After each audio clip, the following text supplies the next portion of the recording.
저는 원래 설교 준비하는 걸 어려워하는 사람이지만 요즘 설교 준비가 유독 어렵습니다. 물론 그 이유는 다만 공학적 이유 때문만은 아니에요.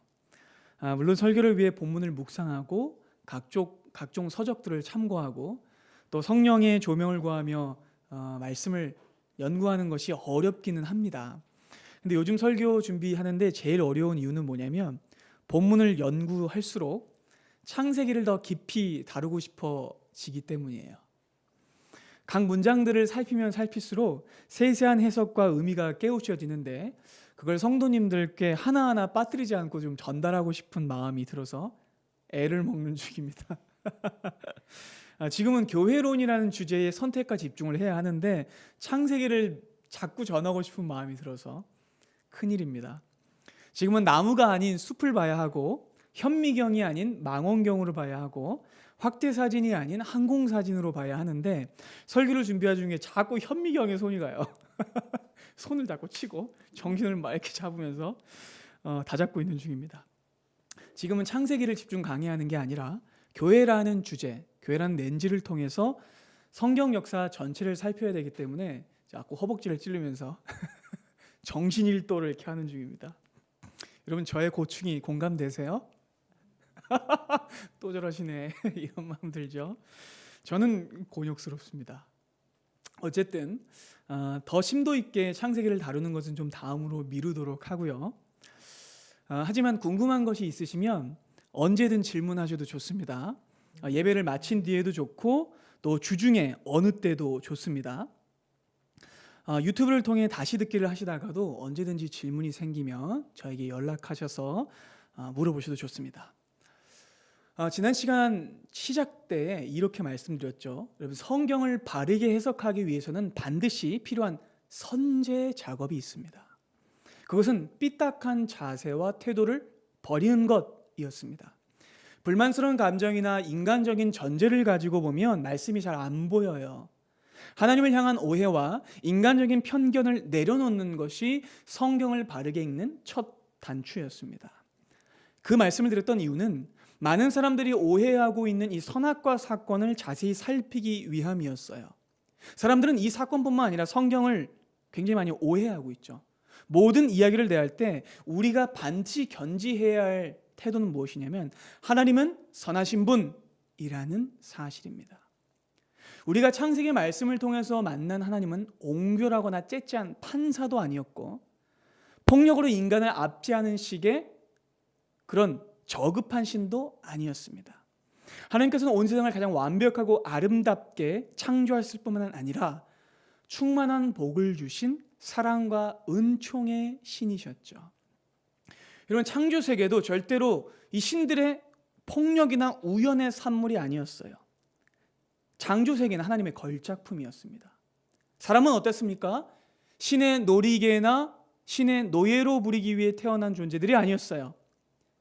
사람은 온 피조 세계 중에 가장 영광스러운 직책과 사명을 부여받은 왕 같은 제사장이자 거룩한 백성이었습니다. 여러분 선악과 금령은 바로 이러한 관점에서 해석되어야 했어요. 하나님께서 선악과를 제정하신 이유는 압제와 독재를 위함이 아니었습니다. 그것은 하나님의 통치를 위해서였으며 그 나라의 질서를 위해서였으며 사람의 행복을 위해서였습니다. 하나님께서는 아담과 하와가 하나님이 세우신 그 헌법을 어기지 않고 자신들의 정체성을 넘어서지 않으며 정절과 신뢰를 지키고 하나님과의 사랑의 관계를 누리며 행복하게 살기를 원하셨어요. 그래서 어떤 관계로 설명하셨죠? 부부 관계로 하나님과 사람의 관계를 설명하셨어요. 또한 무엇보다 여러분 선악과는요, 그 이름에서부터 드러나듯 선이 무엇인지를 가르치는 기능을 합니다. 자, 여러분 선악과의 정확한 명칭이 뭐였죠? 선악을 알게 하는 나무였죠. 자, 하나님께서는 이미 이 나무를 통해서 선이 무엇인지와 악이 무엇인지를 가르치고 계세요. 여러분 선이 무엇입니까? 그냥 좋은 걸까요? 단순한 착함입니까? 요즘 그런 말 많이 쓰죠. 가격이 착해. 여러분 그렇게 쓰는 말이 선일까요? 아니면 윤리도덕적인 어떤 옳음을 뜻하는 걸까요? 아니면 어려움에 처해 있는 사람을 돕는 것이 선일까요? 그도 아니면 어떤 악의 그냥 반대말일까요? 여러분, 선이란 무엇입니까? 대답하기 쉽지 않죠. 자, 여러분, 선악과는요 바로 이 질문에 대한 대답입니다. 선악과는 선이 무엇인지를 알려주는데 하나님이 선이십니다. 아멘이 되세요, 여러분. 그렇다면 여러분, 악은 무엇일까요? 악은 하나님이 정하신 것을 벗어나는 것, 하나님의 통치를 이탈하는 것, 하나님의 말씀을 거역하는 것이 악입니다. 선이신 하나님을 거역하는 게 악이죠. 자, 여러분, 모든 기준은요 누가 정하세요? 하나님이 정하십니다. 그렇기 때문에 하나님이 선이십니다.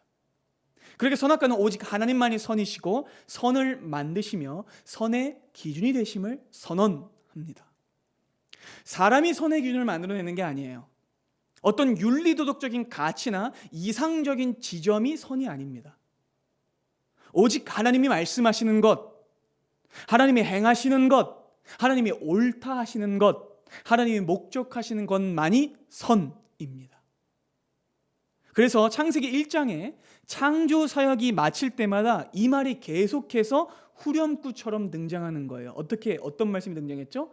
하나님이 보시기에 좋았더라. 여러분, 이 말씀은요 단순히 창조 세계의 완성도를 평가하는 말이 아니에요.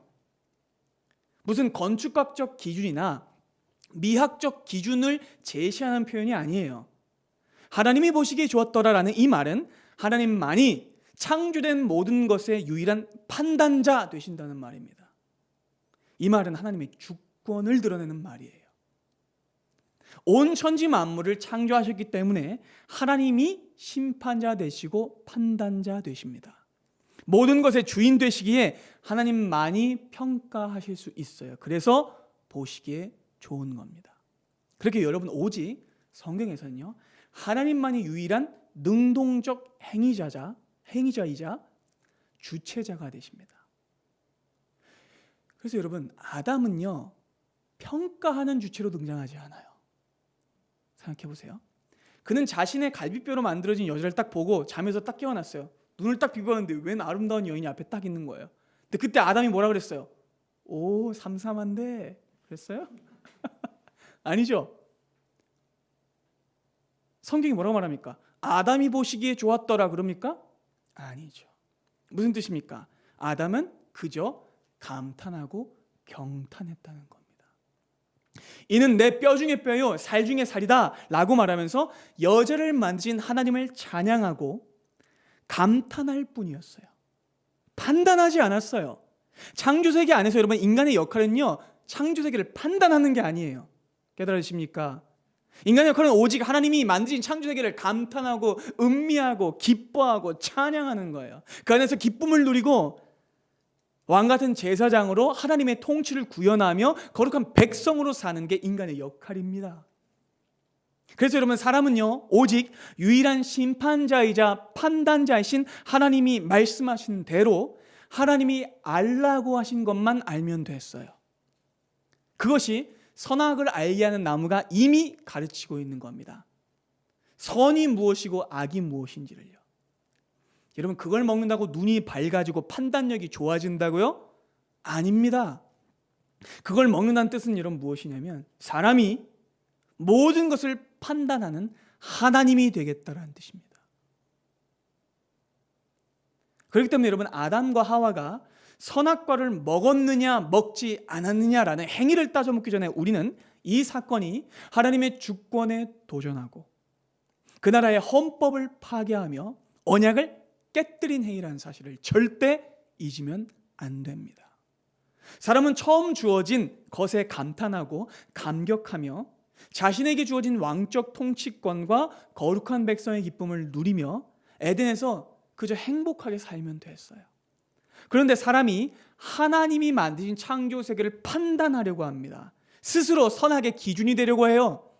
그 마음을 품자 비극이 일어납니다. 여러분, 사람은요 하나님의 본체가 아닙니다. 여러분, 사람은 무엇입니까? 하나님의 형상이죠. 하나님 절대 의존적 존재입니다. 무엇이라고요? 하나님 절대 의존적 존재. 오직 하나님만 스스로 있으실 수 있습니다.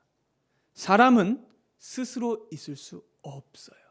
그래서 모세에게 하나님이 자신을 그렇게 드러내시는 거예요. 나는 스스로 있는 자다.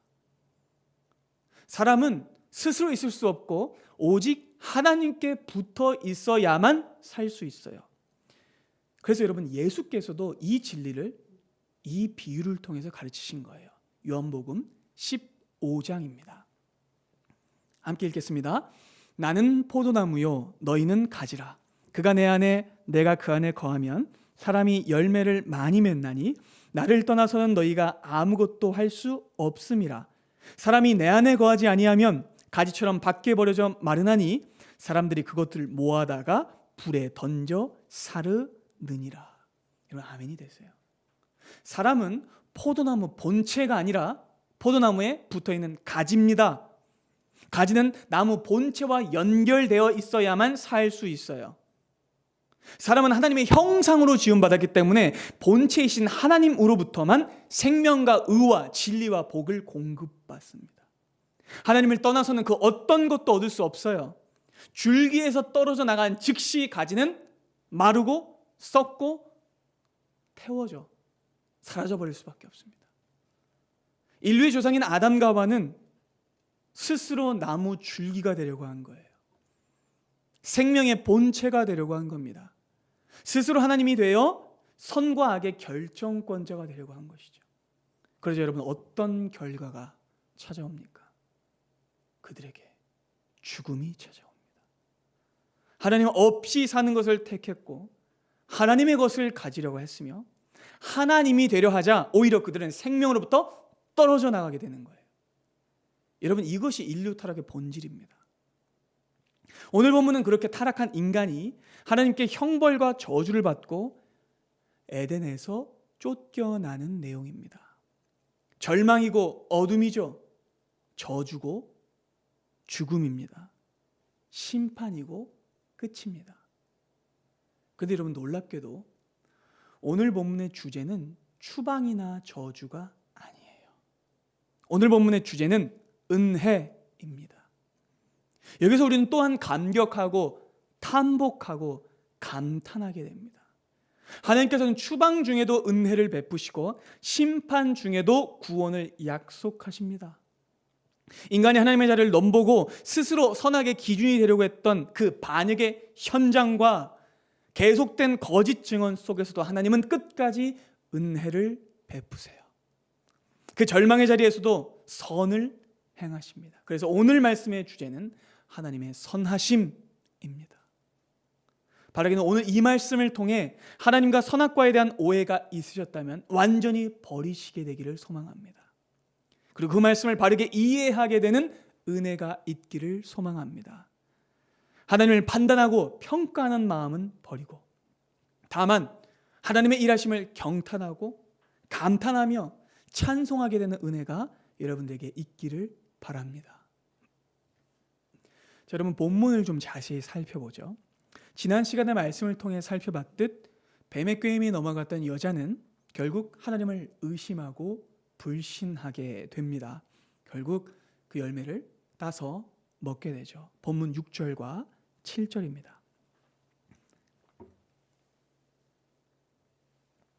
함께 읽겠습니다. 여자가 그 나무를 본즉 먹음직도 하고 보암직도 하고 지혜롭게 할 만큼 탐스럽게도 한 나무인지라. 여자가 그 열매를 따먹고 자기와 함께 있는 남편에게도 주매 그도 먹은지라. 이에 그들의 눈이 밝아져 자기들이 벗은 줄을 알고 무화과 나뭇잎을 엮어 치마로 삼았더라. 여러분, 여기서 은혜가 찾아지세요. 첫 번째 은혜의 지점입니다. 아담과 하와는 선악과를 먹은 즉시 죽지 않았습니다. 여기부터가 이미 은혜입니다. 그들에게 곧바로 죽음이 찾아오지 않았고 즉각적인 사살 명령이 내려지지 않았어요. 이것이 범죄한 아담과 하와에게 베푸신 하나님의 첫 번째 은혜였습니다. 물론 사실 하나님께서 그것을 먹으면 반드시 죽으리라 하고 하신 그 말씀은 애초부터 선악과 안에 무슨 치사량의 맹독이 있어서 먹는 즉시 생물학적 죽음을 맞이한다는 뜻이 아니었어요. 먹으면 반드시 죽으리라 하신 말씀은 인간이 하나님 없이 스스로 존재하려고 하면 줄기로부터 떨어져 나가 죽게 될 것이라는 뜻이었고, 하나님과 분리되는 본질적인 죽음을 얻게 될 것이라는 말씀이었죠. 여러분, 하지만 선악과를 따먹는 즉시 죽는 것도 옳지 않습니까? 그렇죠. 하지만 여러분, 하나님은요 기다리십니다. 왜요? 그들에게 회개를 할 수 있는 기회를 주셔야 하기 때문입니다. 아담과 하와는요 선악과 열매에 어떤 마법적인 능력 같은 건 없다는 걸 깨닫기도 전에 수치와 두려움을 먼저 겪습니다. 죄는 그들의 눈을 밝혔고 그들이 하나님의 선에 위배된 악을 저질렀다는 사실을 폭로합니다.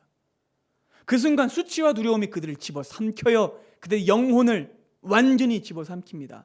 결국 무화과 나뭇잎으로 치마를 만들어 자신들의 치부를 가리고 말죠. 그리고 여러분, 그 시간 동안 하나님은요 어떻게 하세요? 기다리세요. 그들이 선악과를 따먹은 것을 아시고도 기다리셨으며 그들이 수치와 두려움 때문에 자신들의 몸을 가릴 때까지도 다 기다려주세요. 끝까지 그들을 인격적 존재로 존중하시고 회개를 기다리시는 겁니다. 그래서 그들은 벌거벗은 몸을 가리고 난 뒤에 그제서야 저 멀리서부터 하나님이 천천히 오시는 거예요. 8절을 보겠습니다. 그들이 그날 바람이 불 때 동산에 거니시는 여호와 하나님의 소리를 듣고 아담과 그의 아내가 여호와 하나님의 낯을 피하여 동산 나무 사이에 숨은지라. 여러분, 바람이 불 때 하나님께서 동산에 거니신 소리가 들렸다라는 이 말은요 하나님의 편재하심을 부정하는 말이 아니에요.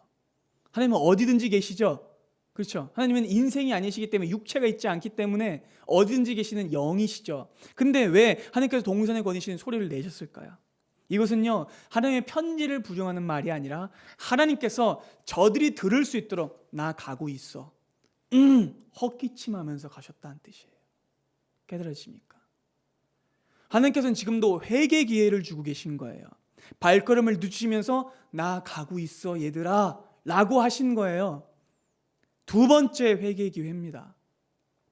하나님은 그 크신 사랑과 은혜는요 반역자들이 혼비백산에서 숨는 이 우스꽝스러운 장면 중에서도 한 줄기 희망이 됩니다. 하나님께서는 인간이 선악과를 따먹기 전에만 은혜를 베푸신 게 아니었어요.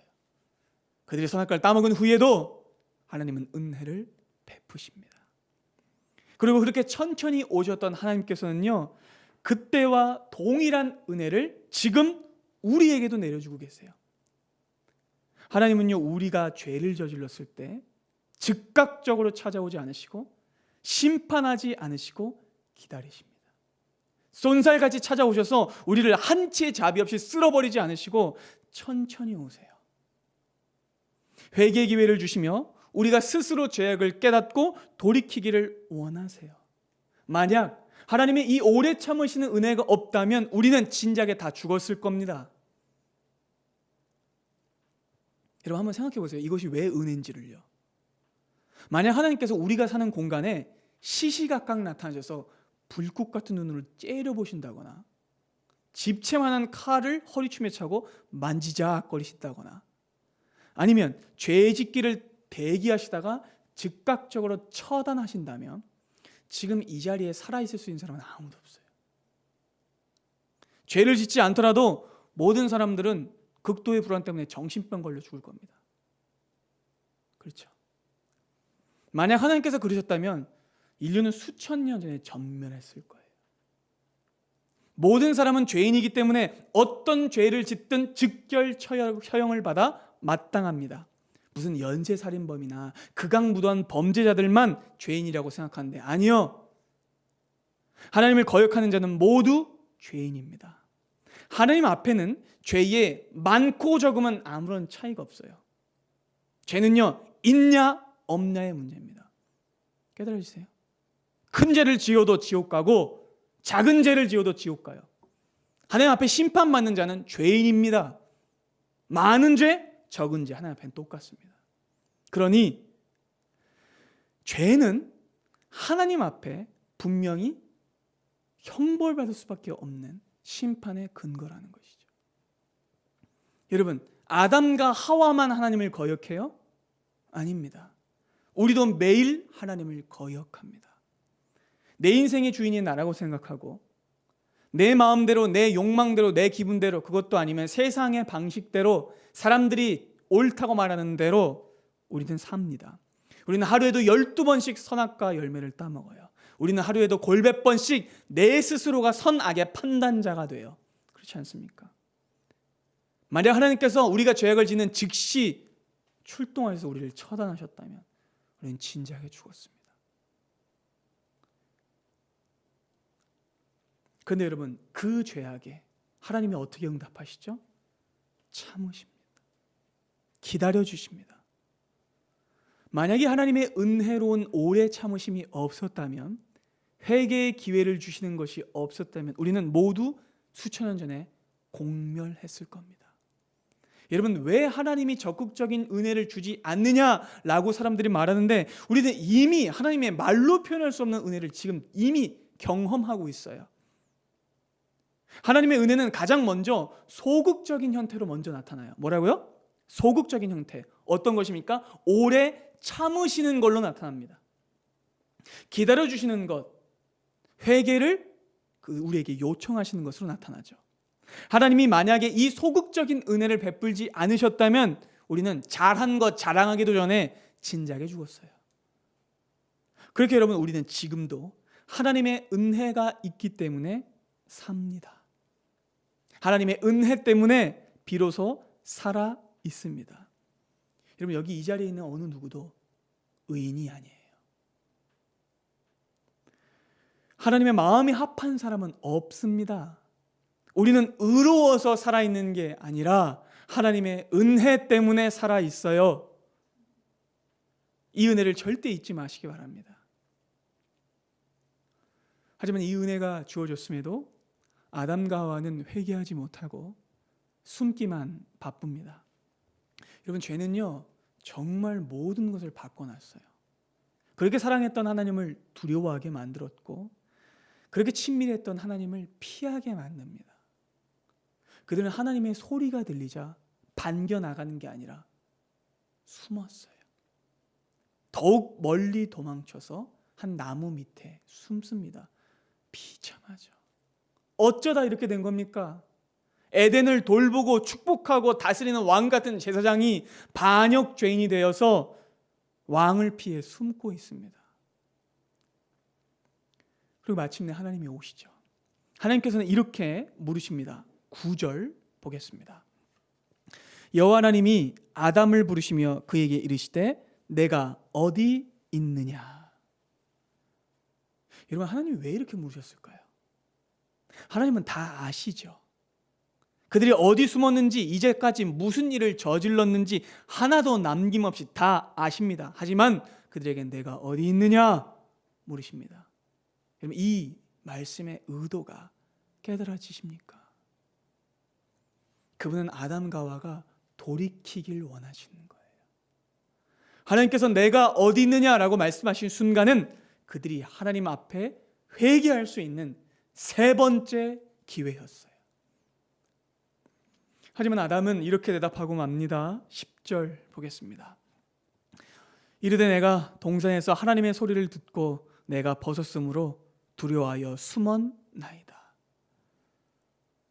가슴 아프게도 아담은 끝까지 회개하지 않습니다. 구차한 이유를 대면서 죄는 고백하지 않고 자신이 숨은 이유만 이야기할 뿐이죠. 세 번의 기회가 있었음에도 아담은 회개하지 않습니다. 결국 하나님께서 이렇게 말씀하시죠. 11절 보겠습니다. 이르시되 누가 너희의 벗었음을 내게 알렸느냐? 내가 내게 먹지 말라 명한 그 나무의 열매를 내가 먹었느냐? 여러분, 하나님의 자비와 사랑이 이 9절 말씀과 11절 말씀에 두 마디 말씀에 담겨 있어요. 하나님께서는요 모른 척하십니다. 애둘러서 말씀하시고 그가 회개하기를 기다리세요. 하나님께서는 이렇게 수많은 기회를 아담과 하와에게 주셨습니다. 많은 사람들이 아담과 하와가 딱 한 번 실수한 거 가지고 무슨 추방이냐 하면서 하나님을 조롱하지만 아니요, 하나님은 절대 그따위 평가를 받을 수 있는 분이 아닙니다. 많은 사람들이 성경에 대해 오해하고 이렇게 말합니다. 구약의 하나님과 신약의 하나님은 좀 다른 것 같아요. 구약의 하나님은 다만 심판하시고 분노하시고 징계하시고 저주와 심판을 즉각적으로 쏟아부으시는 무서운 하나님인 것 같다고 말해요. 그리고 반면에 신약에 등장하는 하나님은 사랑과 자비가 풍성하신 하나님이라고 생각합니다. 여러분, 그런데 이 장면을 보고도 그렇게 말씀하시겠습니까? 절대로 그렇지 않아요. 구약의 역사가 훨씬 긴데 구약의 역사 전체 동안 하나님은 내내 오래 참으십니다. 그래서 신약에 누구를 보내세요? 예수 그리스도를 보내시는 거죠.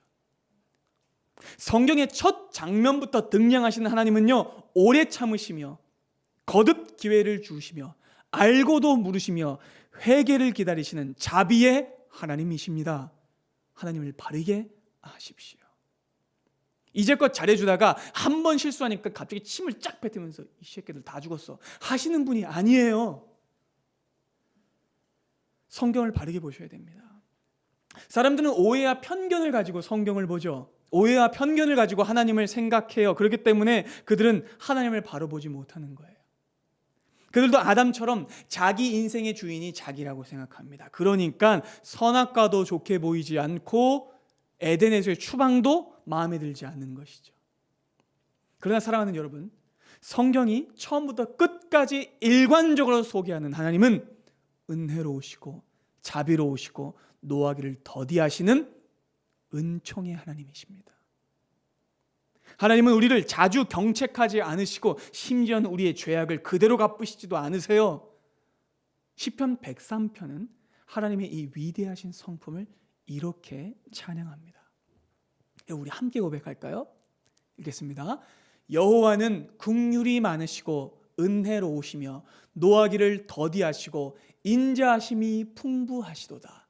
자주 경책하지 아니하시며 노를 영원히 품지 아니하시리로다.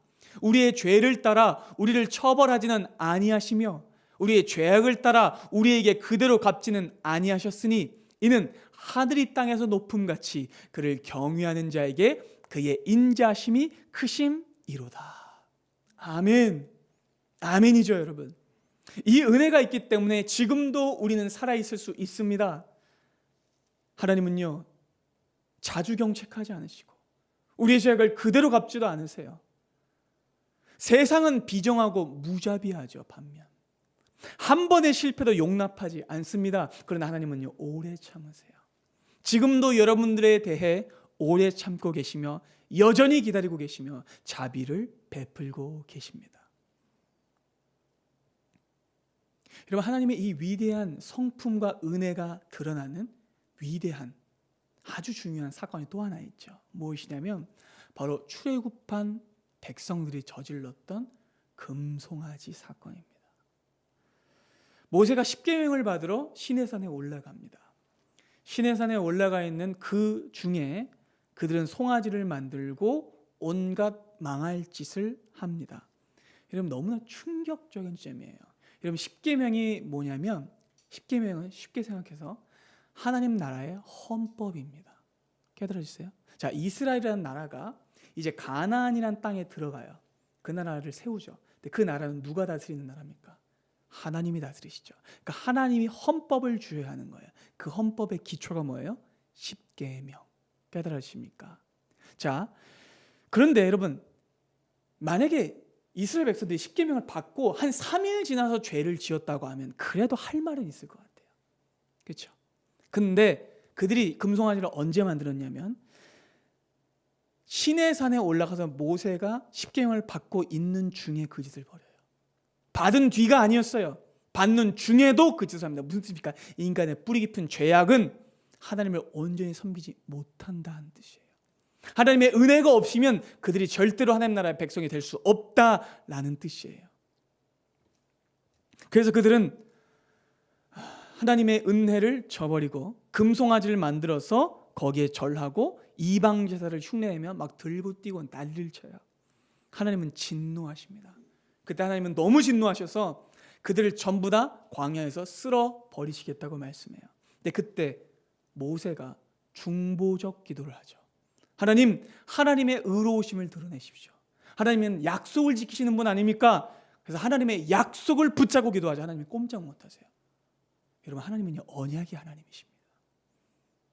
그러니까 하나님께서 그 중보적 기도, 언약을 붙든 기도를 들으시고 진노를 돌이키시는데, 그때 전멸당해야 할 광야 교회를 심판하지 않은 하나님께서 자기를 어떤 하나님으로 계시하신지 여러분 보세요. 출애굽기 34장입니다. 출애굽기 34장 4절부터 7절까지입니다. 함께 했습니다. 모세가 돌판 둘을 처음 것과 같이 깎아 만들고 아침에 일찍 일어나 그 두 돌판을 손에 들고 여호와의 명령대로 시내산에 올라가니 여호와의 구름 가운데서 강림하사 그와 함께 거기에 서서 여호와 이름을 선포하십니다. 뭐라고 선포하시죠? 여호와께서 그의 앞으로 지나시며 선포하시되 여호와라 여호와라 자비롭고 은혜롭고 노하기를 더디하고 인자와 진실이 많은 하나님이라. 인자를 천대까지 베풀며 악과 과실과 죄를 용서하리라. 그러나 벌을 면제하지는 아니하고 아버지의 악행을 자손 3, 4대까지 보응하리라. 여러분, 하나님께서 자신을 어떻게 소개하세요? 우리가 믿는 하나님은 자비롭고 은혜롭고 노하기를 더디하시며 인자와 진실이 많은 하나님이십니다. 천대까지 그 인자를 베풀며 회개할 때에 악과 과실과 죄를 용서하는 분이십니다. 하나님은요 용서하고자 하시는 분이에요. 아멘이 되세요 여러분? 죽이려고 하시는 분이 아니에요. 심판하고자 하시는 분이 아닙니다. 하나님의 가장 기본적인 사랑과 행동은 용서하시는 것입니다. 이 사실을 여러분 절대로 잊지 마십시오. 그 하나님께서 아담에게 수많은 기회를 주셨죠. 그리고 바로 이 장면에서 아담과 하와를 대하는 뱀의 자세와 하나님의 자세가 선명히 대조됩니다. 여러분, 뱀은 어떻게 했죠? 2번 거짓말하고 현란하게 속였어요. 그렇죠? 근데 하나님은 어떻게 하시죠? 2번 침묵하시고 2번 진중히 말씀하세요. 뱀은 2번 속입니다. 근데 하나님은 4번의 기회를 주세요. 뱀은 속이기 위해 물었습니다. 하지만 하나님은 돌이키기 위해 물으셨어요. 깨달으십니까? 그럼에도 아담은 마지막 회개의 기회까지 저버리고 이렇게 대답하고 말죠. 12절입니다. 아담이 이르되 하나님이 주셔서 나와 함께 있게 하신 그 여자가 그가 그 나무 열매를 내게 주므로 내가 먹었나이다. 진짜 남자로서 너무나 부끄럽고 비겁하고 천박한 그런 말을 해버리고 말죠. 그는요 핑계를 댈 뿐만 아니라 자기의 죄를 아내에게 전가시키고 결정적으로는요 그 아내를 주신 하나님을 원망합니다. 하나님이 이 여자를 주셔서 이 사단이 났다라고 말하는 거죠. 그는요 회개하기는커녕 입으로 죄만 더 지었어요. 여러분, 하지만 하나님은요 한 번 더 기회를 주십니다. 이번엔 누구에게 기회를 주실까요? 여자에게도 주십니다. 남편처럼 비겁하지 않을 수 있는 기회를 주시는 거예요. 죄를 고백할 기회를 주십니다. 하지만 그녀 역시 회개하지 못합니다. 13절 봅니다. 여호와 하나님이 여자에게 이르시되 내가 어찌하여 이렇게 하였느냐? 여자가 이르되 뱀이 나를 꿰물어 내가 먹었나이다. 그녀 역시 죄를 이기지 못합니다. 그녀 역시 아담과 똑같이 핑계대고 원망하며 회개하지 못합니다. 그래야 여러분 결국 처음 죄를 들여온 순서대로 뱀, 여자, 남자에게 순차적으로 저주와 형벌이 선고됩니다. 가장 먼저 하나님의 나라를 무너뜨리기 위해 죄를 들여온 뱀에게 형벌이 선고됩니다. 14절 보겠습니다. 여호와 하나님이 뱀에게 이르시되 내가 이렇게 하였으니 내가 모든 가축과 들의 모든 짐승보다 더욱 저주를 받아 배로 다니고 살아있는 동안 흙을 먹을지니라. 뱀은 분명히 하나님의 심판 선고를 받습니다. 근데 여러분, 놀라운 점은 다만 뱀을 향한 어떤 사적인 영역의 형벌로만 끝나지 않는다는 거예요. 공적인 영역의 형벌로만 끝나지 않는다는 겁니다. 더 큰 의미의 형벌과 더 큰 의미의 말씀이 이어집니다. 하나님은요, 단순히 뱀의 잘못만 물으신 것이 아니라 그의 결국을, 그의 멸망을 예언하세요. 그리고 이 뱀을 향한 징벌의 말씀은요, 인간에게는 소망의 말씀이 됩니다. 이 말씀은 하나님의 구원 역사의 시작을 알리는 선언이 됩니다. 15절을 보겠습니다. 함께 읽습니다. 내가 너로 여자와 원수가 되게 하고 내 후손도 여자의 후손과 원수가 되게 하리니 여자의 후손은 내 머리를 상하게 할 것이요 너는 그의 발꿈치를 상하게 할 것이니라 하시고. 좀 놀라운 지점입니다. 오늘 본문의 핵심이 바로 여기에 있습니다. 여자의 후손은 내 머리를 상하게 할 것이요. 이 선언을 기억하십시오. 이 선언은 범죄한 인간에게 주어지는 심판 중의 은혜이며 절망 중의 약속입니다. 그리고 여러분, 이 말씀의 선언과 함께 이제 은혜의 방식이 전환돼요. 여러분, 이 시점부터는요, 적극적인 은혜가 부어집니다. 여러분, 이제까지 하나님께서 주신 은혜는 어떤 은혜였어요? 소극적 은혜. 소극적 은혜는 어떤 은혜예요? 참으시는 것, 회개를 기다리셨던 그 은혜죠. 여러분, 이 은혜는 너무나 큽니다. 하지만 이 소극적 은혜만으로는 사람이 구원을 얻을 수 없어요. 자, 여러분 보세요. 소극적 은혜는 심판을 지연시킬 수는 있지만 심판을 면하게는 못해요. 그렇죠? 그렇다면 여러분, 무엇이 필요합니까? 이 심판을 해결하는 적극적인 은혜가 필요해요. 그리고 그 적극적인 은혜는 하나님의 구체적인 구원의 약속과 하나님의 구원 행위가 있어야 합니다. 그래서 여러분, 하나님께서 약속하시죠. 무엇을요? 비록 뱀이 사람을 꿰어 죽음을 가져오고 하나님의 나라를 망가뜨렸지만 한 사람이 올 것이다. 한 사람이 올 것인데 그가 어떻게 와요? 여자의 후손으로 와서 사단의 머리를 박살내고 모든 그의 권세와 제약을 무찌를 것이며 온 창조 세계를 회복할 것이라고 말씀하십니다. 그리고 이 약속은 오늘 본문뿐만 아니라 성경 전체를 관통하는 원복음이 됩니다. 하나님의 적극적인 은혜가 선포되는 바로 이 순간부터 또 구도도 바뀌어요. 그럼 보세요. 지금까지의 구도는요, 뱀이 사람하고 편을 먹고 누구를 대적해요? 하나님을 대적했어요. 그렇죠? 근데 여러분, 이 순간부터 구도가 바뀝니다. 하나님이 사람을 붙드시고 뱀을 함께 무찌르세요. 깨달으십니까, 여러분? 저 악한 뱀 사단은 사람을 꼬드겨 하나님을 거역하게 하고 함께 하나님을 반역했지만 하나님은 그 사람을 다시 회복시키셔서 다시 자기의 자녀로 돌이키시고 하나님의 나라를 회복하시겠다고 말씀하십니다. 그리고 그것을 누굴 통해서요? 여자의 후손을 통해서. 누구십니까? 예수 그리스도이십니다. 아멘. 그래서 여러분, 절망적인 저주와 형벌을 받았음에도 아담이 이렇게 외치는 거예요. 20절 보겠습니다. 아담이 그의 아내 이름을 하와라 불렀으니 그는 모든 산자의 어머니가 됨이더라. 여러분, 제가 형벌에 대한 내용은 자세히 다루지 않는 이유가 있어요. 더 중요한 은혜를 다루기 위해서입니다. 여러분, 아담은 분명 하나님께 형벌을 받았어요. 흙으로 돌아가야 하고 죽을 때까지 얼굴에 땀을 흘려와 먹고 살 수 있었어요. 하지만 그는 그 형벌에 집중하지 않고 하나님이 주신 약속에 집중합니다. 그래서 아내 이름을 하와라고 불러요. 여러분, 이제까지는요, 사실 하와라는 이름이 지금까지는 안 나왔어요. 뭐라고 나온지 아세요? 여자라고만 나왔어요. 여자. 그래서 히브리 말로 뭐냐면 남자가 이시고 여자가 이샤예요. 노래도 있죠. 이시가 이샤에게. 들어보셨죠? 그러니까 남자와 여자, 그냥 사람에 대한 남성형, 사람에 대한 여성형이었어요. 별다른 의미가 없었습니다. 그런데 아담이 하나님의 언약을, 이 약속을, 원복음을 받고 난 뒤에 그녀를 뭐라고 불러요? 하와라고 부릅니다. 하와라는 이름의 뜻이 뭐라고요? 모든 산자의 어머니입니다. 죽은 자마의 어머니가 아니에요. 죽을 자의 어머니도 아닙니다. 산자의 어머니입니다. 아담이 무엇을 깨달았을까요? 하나님의 약속의 의미를 깨달았던 거예요. 아, 여자의 후손으로 메시아가 오시겠구나. 그래서 우리를 구원해 내시겠구나. 그래서 그는 하와의 이름을 지어서 산자의 어머니라고 부르게 되죠. 여러분, 그리고 난 뒤에야 그들이 쫓겨나요. 이 은혜가 깨달아지십니까?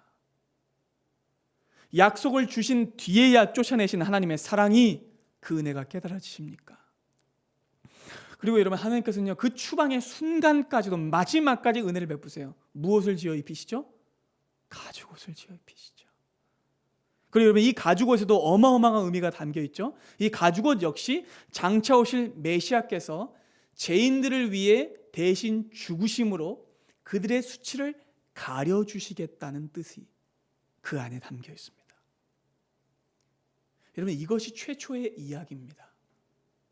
창세기의 첫 단락은 하나님께서 온 세상을 보시기에 좋도록 창조하시고 낙원이자 성전이자 하나님의 나라인 에덴에 사람을 두시는 장면을 보여주면서 시작합니다.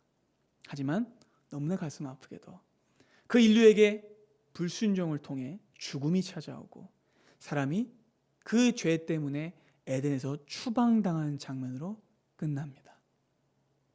그런데 여러분, 그 이야기는요, 다만 추방과 죽음으로 끝나지 않습니다. 죽음과 형벌로 끝나지 않습니다. 그들은 추방 속에도 은혜를 받았으며 심판 중에도 약속을 받았습니다. 여러분, 그들은요, 추방당하는 즉시 죽지도 않았어요. 그렇죠? 에덴에서 쫓겨나서 에덴의 입구로부터 멀어질수록 갑자기 심박이 쪼그라들고 호흡이 가빠지면서 길바닥에서 죽은 것도 아니었어요. 하나님의 은혜는 계속됩니다. 여러분, 이후의 성경의 내용을 보세요. 아담과 하와가 낙원에서 쫓겨난 이후에 뭐가 등장하는 줄 아세요? 족보가 등장해요. 이거 엄청난 의미입니다. 왜 또 족보야? 이상한 이름 또 나오네. 이러지 마세요. 여러분, 이 족보는요, 어마어마한 의미예요. 이 족보는 하나님께서 생명들을 이어가신다는 뜻입니다. 여러분, 창세기 5장 3절부터 계속되는 아담의 족보를 이제 볼 텐데, 다는 안 볼 거예요. 3절부터 11절까지 볼 건데 반복되는 동사가 뭔지 여러분 한번 살펴보십시오. 창세기 5장 3절로 11절입니다. 함께 읽습니다. 아담은 130세에 자기의 모양 곧 자기 형상과 같은 아들을 낳아 이름을 셋이라 하였고, 아담은 셋을 낳은 후 800년을 지내며 자녀들을 낳았으며 그는 930세를 살고 죽었더라.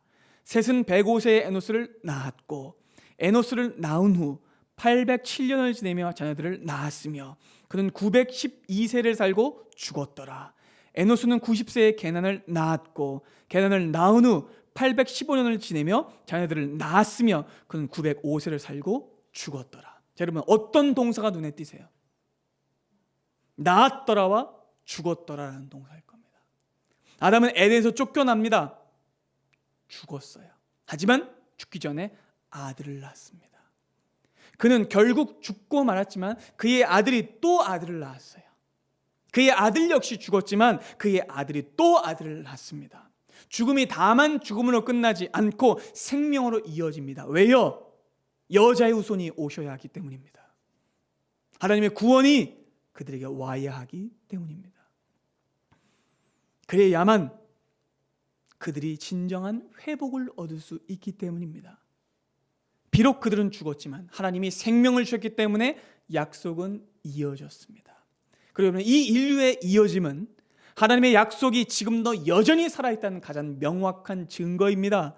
하나님의 나라는 반드시 회복될 것이며 그의 나라는 반드시 완성될 것입니다. 그리고 우리의 회복을 통해 그 나라의 회복이 이루어질 것입니다. 그리고 마침내 그 약속대로 예수께서 여자의 후손으로 오셔서 창세기 3장 15절의 약속을 성취하셨죠. 고린도전서 15장은 이 위대한 일의 성취와 최종적 결말을 이렇게 선포했습니다. 함께 봅니다. 사망이 한 사람으로 말미암았으니 죽은 자의 부활도 한 사람으로 말미암는도다. 아멘이죠. 아담 안에서 모든 사람이 죽은 것 같이 그리스도 안에서 모든 사람이 삶을 얻으리라. 그러나 각각 자기 차례대로 되리니 먼저는 첫 열매인 그리스도요, 다음에는 그가 강림하실 때에 그리스도에게 속한 자요, 그 후에는 마지막이니 그가 모든 통치와 모든 권세와 능력을 멸하시고 나라를 아버지 하나님께 바칠 때라. 그가 모든 원수를 그 발 아래에 둘 때까지 반드시 왕노릇 하시리니 그가 뱀의 머리를 짓밟으시리니 맨 나중에 멸망받을 원수는 사망이니라. 아멘. 하나님의 약속대로 여자의 후손이 오사 뱀의 머리를 밟으시고 다시 왕이 되었어요. 뱀은 그의 발꿈치를 잠깐 상하게 했어요. 예수께서 죽으셨었습니다. 그러나 예수께서는 다시 살아나셨어요. 그렇게 둘째 아담 되신 예수께서는 죽음의 입속으로 친히 들어가셔서 죽음을 죽이시고 모든 사람을 살려내셨습니다. 그리스도의 죽음은 죽음의 죽음입니다. 그리스도의 죽음은 진정한 부활을 위한 길이었습니다. 그렇게 하나님께서는 회복하세요. 교회를 통해 그 일을 해나가실 겁니다. 이제 우리는 계속해서 창조 세계 전체를 휘감고 있는 오염과 저주, 절망과 죽음을 하나님이 어떻게 빛으로 비추시고 회복해내시는지를 보게 될 거예요. 여러분, 그분은요, 혼돈을 질서로, 없음을 있음으로, 죽음을 생명으로, 저주를 축복으로 바꿔내시는 분이십니다. 그러니 여러분, 그분을 신뢰하십시오. 여러분들의 삶의 주인이 오직 하나님만 되시게 하십시오. 오직 하나님만이 여러분들의 판단자가 되게 하시고 하나님만이 여러분들의 삶의 기준이 되게 하십시오. 하나님의 형상의 회복은 바로 그 주권이 회복된 것부터 시작됩니다.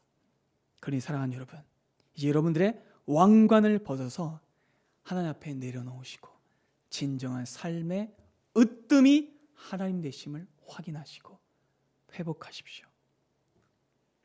오직 하나님을 왕으로 고백하는 자만이 하나님의 나라로 회복될 것이며 오직 그리스도를 구주로 고백하는 자만이 그와 함께 낙원에 이를 것입니다. 기도하겠습니다.